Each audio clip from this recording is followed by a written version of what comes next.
Let's do this. Kampai, got my hat backwards like my son. So, shout out to Braxton.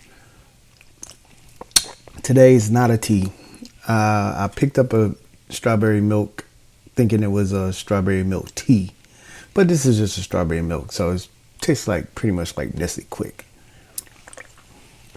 But it's nice and sweet. We're going to go with it. It's tea time. So what do you think about today, Jeff? I haven't been here for a while. And I'm behind the microphone. And I was thinking about all the people who helped me along the way. Okay? So today's thought comes from something that happened to me 20 years ago. I was working at Georgia Southern at the university store. And this nice lady was trying to give me some money. I think I did something for her. She wanted to give me some money. And I was like, no, I can't take that. Trying to be humble and, being nice. And she said, she got upset. And she said, God told me to bless you. And I'm trying to. And you won't take it. You're taking what God is trying to give you and you're pushing it away. And I was reading a devotion book, and the same thing kind of happened. Well, it's not the exact same thing. It's a lot different. This story is different. But this is what we're talking about today. Are we rejecting God's help? So here's the story for today.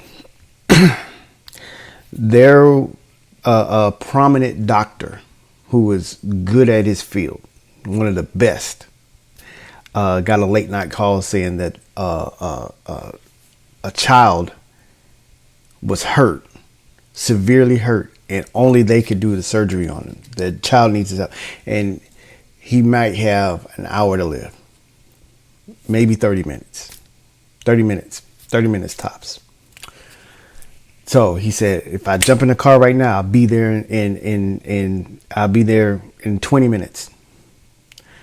Do whatever you can, keep them there. He jumped in his car, which was a very nice car. He was a prominent doctor. He jumped in the car and he ran, and he's like, okay, if I take around this way, around the city, I'll run into traffic and well, it was late at night. I'll run into the detours and everything else, the way the streets are. If I go through here, I can make it faster, but I'm going through a really bad neighborhood. And he said, okay, I just gotta go. I gotta go. So he jumped in the car. He's going as fast as he can. He's going to save this child. He comes to a red light in the bad neighborhood. And lo and behold, a man yanks open his door, grabs him, throws him out. He said, I gotta have this car. And he said, no, wait, I got to save this. I'm a doctor. I have to save a child. And the man said, I got to have this car. And he took off. He called. He's running down the doctor is running down the street. A man in a gray hat and a gray flannel shirt that's dirty. Flannel shirt he just took my car. And the police, said, okay. And he explained I'm a doctor. I got to go. So he, it took him a second. He had to find a payphone, a phone. He had to find a phone. He didn't have his cell phone.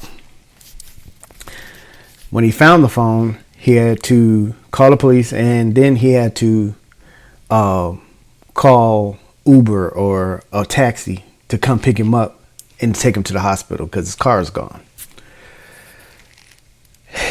About an hour later, he made it to the hospital. He's running in, breaking through just busting through the doors. What can I do? What can I do? What can I do? And the nurse looked at him and said, it's too late. And he he looked down and he said the child's father is in the chapel, and he went to the chapel to tell them what happened, to give his condolences. He wished he could help, but he couldn't. And as he walked into the chapel, he saw the child's father there with a gray hat and dirty flannel shirt. The man rejected God's help.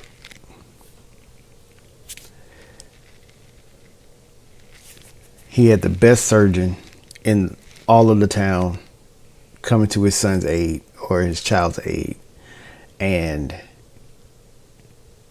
he pretty much destroyed any chances of him surviving. And God was just showing me through that story. He was just like, how many times have you taken something I've been putting in place for you and you've rejected it? You've humbly denied it or forcefully rejected it. I got this. As you go through the rest of the week and people offer you things, use discernment, ask God, is this legit? Is this from you? And listen for the response, because a lot of things are always, remember what I say, things are working in the background. You pray and God says, okay, I'm putting this together. And little bitty things, little doors of opportunity, all kind of little things are happening in the background. And we can see God move most of the time. But you have to be looking for it, because God is so miraculous. He does so much every single day that we don't notice it. I don't know if you do a lot for your kids, but I'm pretty sure that you do so much that they just take it for granted. This is life. I get food, I got a place to sleep, and they don't worry about the bills. Somebody else is going to work every day. Somebody else is receiving a check, and then you dividing that check up to pay the bills, to pay the lights, to pay groceries and things like that. The kids don't have to worry about it. And they see so much of that. That's part of everyday life for them. They're not worried about, man, I got to put in some overtime so I can get a brand new bike.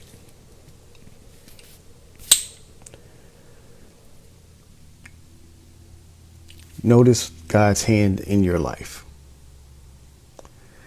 And like I said, back 20 years ago, when I took the money, and it opened my eyes that how many people on a daily basis that I try to help out of benevolence. I mean, I just try to help because I love people.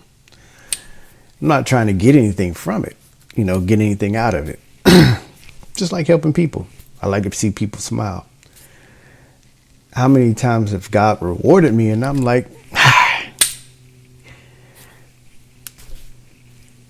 this is what I do. I got this guy. Not knowing that it was his hand all along trying to, encourage me to keep going and keep doing better. So that's what I want to do for you. Encourage you. Keep going. Keep doing better. And if somebody offers you something to help you, see it as help. Take it. Unless it's going against something that's in you. Just don't do it. Like I said, use discernment. But anyway, have a good night. Kampai.